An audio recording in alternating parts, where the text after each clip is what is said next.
Hi everyone, in this video I will show you that how you can download and install Shape of Team Prologue game on your PC. Guys, first open up your Android browser, just search for the Steam website, then open it, then just click on this login option you are seeing on the top.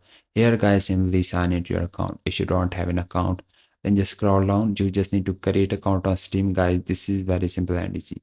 So once you create the account, then click on the install Steam option you are seeing on the top, then just click on the install Steam option you are seeing here, then just download the installer of Steam and install it onto your PC.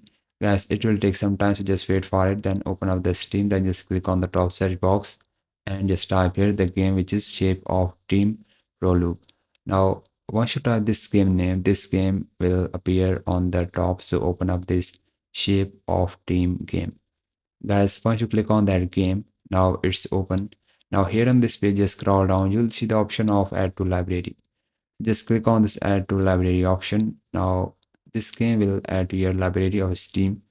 Just go to the library of Steam, and on the left hand side just find this Shape of Team game.